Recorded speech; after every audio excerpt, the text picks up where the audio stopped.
नमस्कार दोस्तों, ओम नमः शिवाय। आज हम आप लोगों को भगवान भोलेनाथ का एक कहानी सुनाने जा रहे हैं। तो चलिए कहानी को आरंभ करते हैं। भगवान शिव माता पार्वती से कहते हैं, अगर कोई इंसान दृढ़ निश्चय करना सीख जाए तो उनके सारे दुख दूर हो जाएंगे। तब माता पार्वती कहते हैं, हे देवों के देव महादेव, आप पहेलियां अक्सर बुझाते हैं, कृपया मुझे विस्तार से बताएं। तब भगवान शिव कहते हैं, हे देवी, आप इस कहानी को ध्यान लगाकर सुने, जो जन कल्याण के लिए भी हितकारी है। अगर आप यह कहानी सुन रहे हैं तो पूरा सुनिए। इस कथा को आधा अधूरा छोड़कर जाने का गलती मत करिएगा, क्योंकि इस पवित्र कथा को सुनने से मन चाहा फल की प्राप्ति होगा। इसलिए इस कथा को पूरा सुनिए। एक समय की बात है, एक राज्य में एक चतुर राजा हुआ करता था। उसका राज पहाड़ों की वादियों में था। चारों तरफ पहाड़ ही पहाड़ थे, हर तरफ हरियाली था, हर तरफ ही एक कुदरत का सुंदरता था। उस राजा के पास बेशुमार संपत्ति, बड़ी सेना और उस राजा से प्रेम करने वाली प्रजा भी था। महाराजा अपनी प्रजा का ख्याल बड़ी ही ईमानदारी और प्रेम पूर्वक रखता था। वहाँ का प्रजा अपने राजा से बहुत खुश था और वह राजा भी अपनी प्रजा से बहुत खुश था। राजा को किसी प्रकार का कोई चिंता नहीं था। उसे चिंता थी तो बस एक बात की, राजा को अपनी इकलौती लड़की के लिए योग्य राजकुमार की तलाश था, जो राजकुमारी के लायक हो, जो राजकुमारी से शादी कर सके और भविष्य में उस राजा का राज को संभाल सके। राजा बहुत चतुर और होशियार था। वह जानता था कि वह किस तरह से अपनी पुत्री के लिए एक सही वर का तलाश कर सकता है। उसने अपने एक मंत्री को कहा, मंत्री जी जाइए और पूरे राज्य में ये ऐलान करवा दीजिए कि राज्य में एक प्रतियोगिता का आयोजन किया जा रहा है। जो भी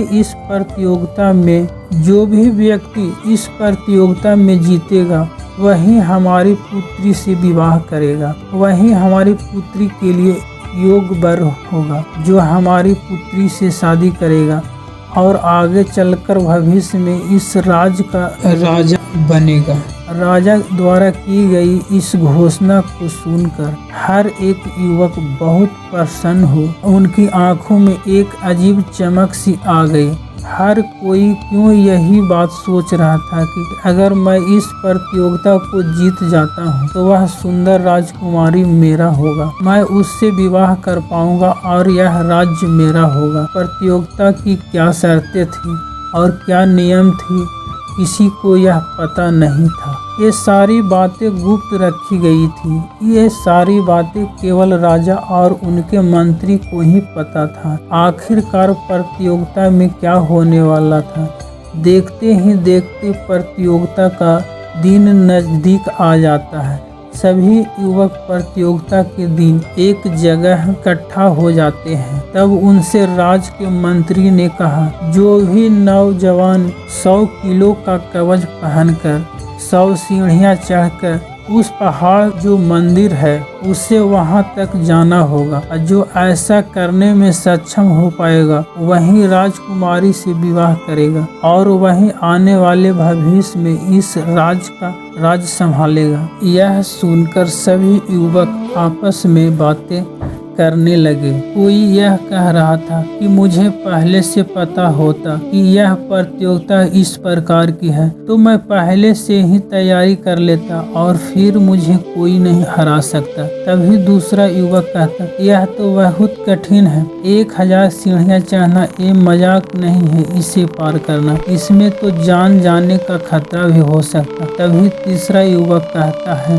1000 सीढ़ियां चढ़ना आसान नहीं होगा, यदि गलती से हमारा पैर फिसल गया तो फिर क्या होगा। फिर चौथा युवक कहता है, ये तो असंभव है, ऐसा हो ही नहीं सकता कि कोई 100 किलो वजन लेकर 1000 सीढ़ियां चढ़ सकता है, यह तो नामुमकिन है। इतना कहकर कई सारे नौजवान युवक वहां से वापस लौट जाते हैं, लेकिन कुछ नौजवान युवक और कुछ राजकुमार जो वहां पर उपस्थित थे, उन्हें इस चुनौती को स्वीकार किया। कुल मिलाकर 20 लोग ही बच्चे थे। सभी ने 100 किलो का वजन वाला कवच पहना और वह 1000 सीढ़ियां चढ़ने के लिए तैयार हो गया। सभी लोग अंदर से बहुत घबराए हुए थे। यदि हम ऊपर से गिर गए तो हमारा क्या होगा? हर कोई अंदर से बहुत डरा हुआ, बहुत चिंतित था। लेकिन जैसे तैसे उन सभी ने हिम्मत बांधी और वे इस प्रतियोगिता को शुरू करते हैं। वे सभी सीढ़ी चढ़ना शुरू करते हैं। इतना भारी कवच पहनकर 10 सीढ़ियां चढ़ना भी मुश्किल हो रहा था। तभी 20 नौजवानों में से एक नौजवान अपनी हिम्मत दिखाते हुए तेजी से उन सीढ़ियों को चढ़ता हुआ चला जाता है। उसे देखकर मानो ऐसा लगता है यही वह नौजवान है जो 1000 सीढ़ियों को पार कर लेगा। यही वह नौजवान है जो राजकुमारी से विवाह करेगा।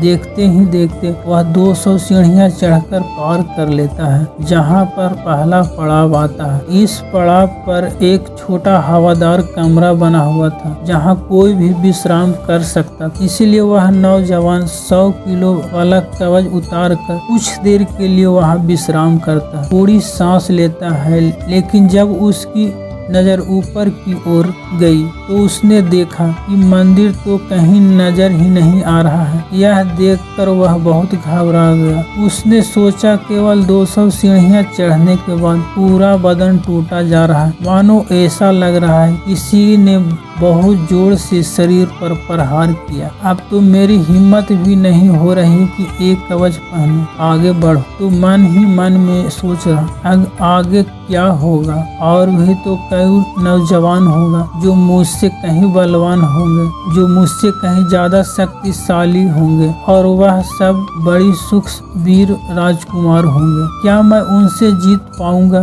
यह सोचकर वह युवक खुद पर ही संदेह करने लगा था। तभी उसकी नजर उस पहाड़ पर चढ़ने वाली एक लिफ्ट पर पड़ी। वह लिफ्ट लोगों को ऊपर से नीचे की ओर ला रहा था। वह युवक मन में सोच रहा था कि उस लिफ्ट में तो बहुत अच्छी और ठंडी हवा आ रही होगी और वहां पर बहुत आराम मिलेगा। यह सोचकर वह जाकर उस लिफ्ट में बैठ गया और कुछ देर बाद जब वह अपने ख्याल से बाहर आया तो वह पाया कि वह नीचे आ चुका है। तब वह मन ही मन खुद को कोसने लगा और वह सोचने लगा, मैंने खुद पर ही शक कर लिया। मैंने पहले ही हार मान लिया, जबकि मैं तो सभी से आगे था।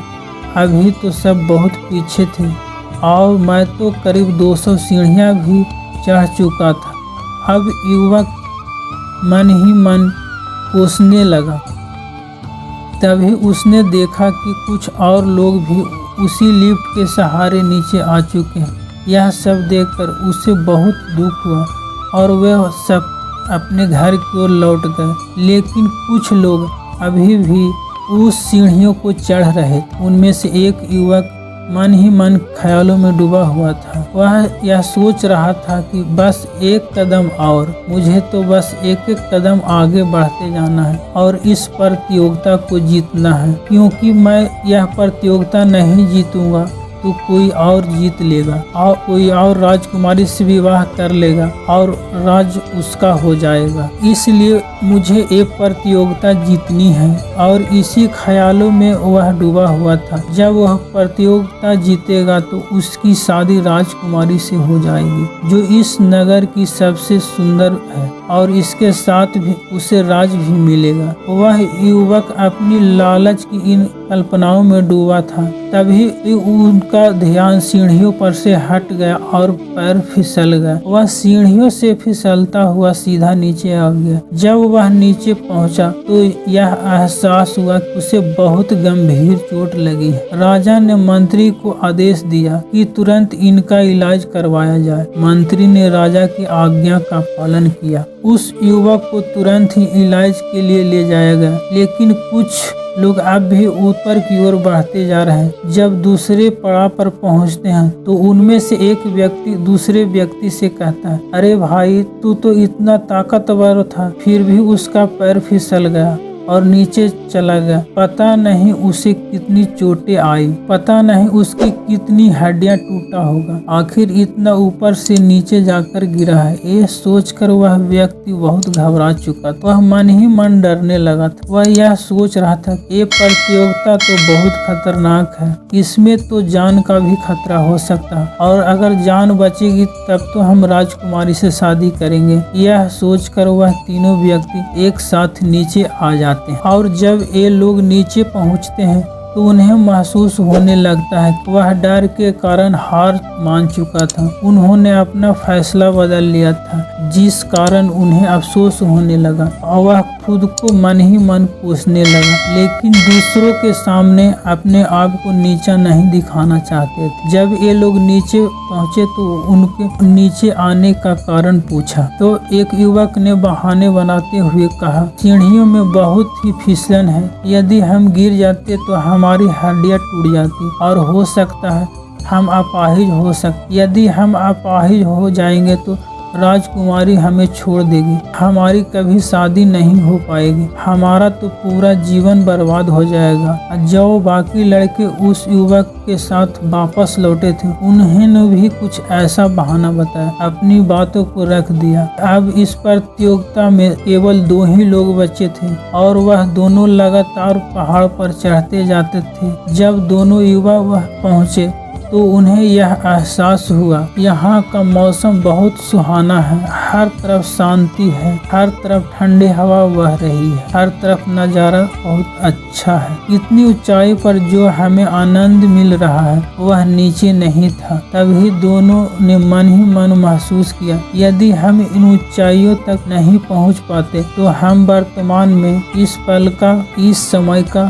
आनंद नहीं ले पाते। मजा तो हमें वर्तमान में कुछ कर दिखाने का है, और आज तो हम में से कोई न कोई अवश्य इस प्रतियोगिता जीत कर ही रहेगा। यह सोचकर दोनों मन ही मन बहुत प्रसन्न थे। तभी उनमें से जो सबसे शक्तिशाली युवक था, जो सबसे ताकतवर था, और वह अपनी शक्ति का इस्तेमाल किया और वह सीढ़ियों और भी तेजी से चढ़ता चला गया। तभी अचानक उसके घुटनों में असहनीय दर्द महसूस हुआ। वह तुरंत ही अपने घुटनों को पकड़कर सीढ़ी पर बैठ गया। उसे घुटनों में बहुत तेज दर्द हो रहा था और वह दर्द के मारे कराह रहा था। वह उस दर्द को बर्दाश्त नहीं कर पा रहा। तभी उसके मन में एक विचार उत्पन्न हुआ। वह सोचने लगा, मेरी किस्मत ही खराब है। आज जब मैं अपने लक्ष्य के इतने करीब था तभी मेरे घुटनों में दर्द होने लगा। और उसके मन में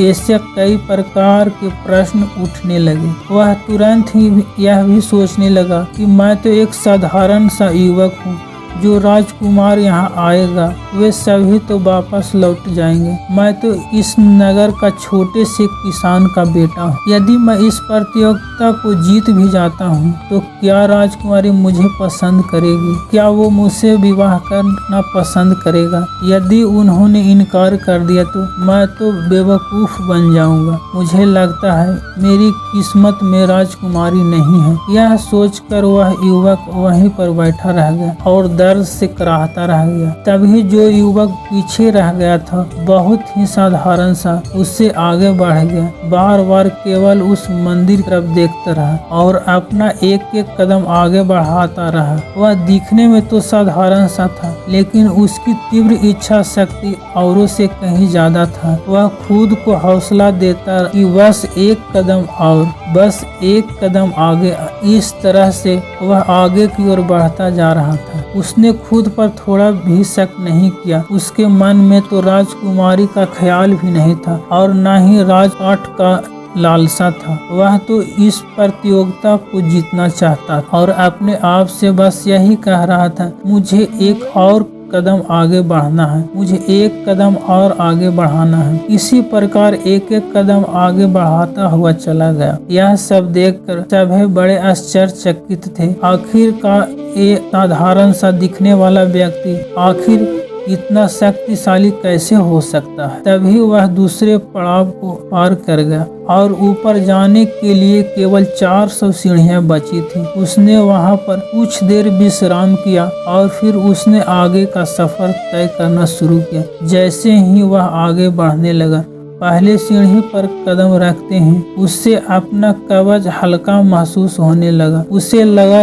उसे ऐसा लगा कि शायद कोई भ्रम है। ऐसे कैसे हो सकता है? कोई 100 किलो का वजन लेने के बाद हल्का क्यों महसूस होता है? वह बड़ा अचंभित आश्चर्यचकित रहता है, लेकिन उसने हार नहीं मानी। वह अगला कदम बढ़ाता रहा और अगले कदम के साथ उसका कवच और हल्का महसूस होने लगा, मानो जैसे उसका कवच कोई ऊपर की ओर खींच रहा है। जैसे तैसे वह आगे बढ़ता गया और उससे कवच और भी हल्का महसूस होता जा रहा। देखते ही देखते वह अपने आप को और भी फुर्तीला महसूस करने लगा था। वह अपने आप को और भी शक्तिशाली महसूस करने लगा था और धीरे धीरे एक एक कदम बढ़ाते हुए 1000 सीढ़ियों को पार कर गया और उसने इस प्रतियोगिता को भी जीत लिया। राजा यह देखकर बहुत प्रसन्न हुआ और उस युवक की चतुराई आखिरकार काम आ गई। राजा ने उस युवक को तिलक किया और उसे विजेता घोषित किया। लेकिन उस युवक के मन में एक प्रश्न था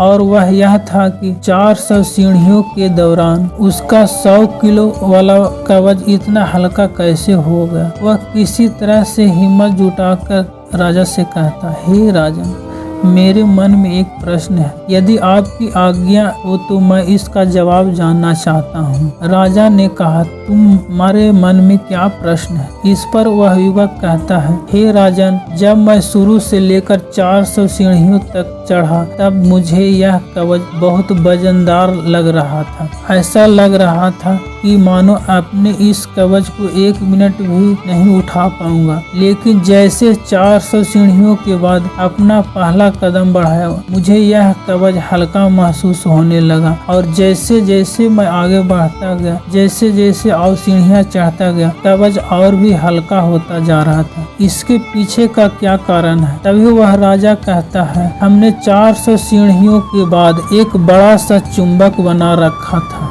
जो इस कवच को चुंबक लगा रखा है, जो इस कवच को अपनी ओर खींचता। उसी कारणवश एक कवच तुम्हें हल्का महसूस होने लगा था। युवक राजा से कहता, किंतु हे राजन, आपने ऐसा क्यों किया? इसके पीछे का क्या कारण है? तभी राजा उस युवक से कहता है, इस प्रश्न का उत्तर तो हमारे गुरु ही दे सकते हैं, हमें उनके पास चलना चाहिए। इतना कहकर वह राजा उस युवक को लेकर अपने गुरु के आश्रम में पहुंचता है। उन्हें प्रणाम करके उनसे कहता है, हे गुरुवर, यह जानना चाहता है आखिरकार हमने 400 सीढ़ियों के बाद चुंबक क्यों लगा के रखा था। तभी वह गुरुवर उससे कहते हैं और उस युवक को उत्तर देते हुए कहते हैं, 400 सीढ़ियों में साहस और शक्ति की परीक्षा थी, जिसमें अधिकांश लोग असफल रहे और वहीं पर बाकी बचे। दृढ़ निश्चय की परीक्षा थी,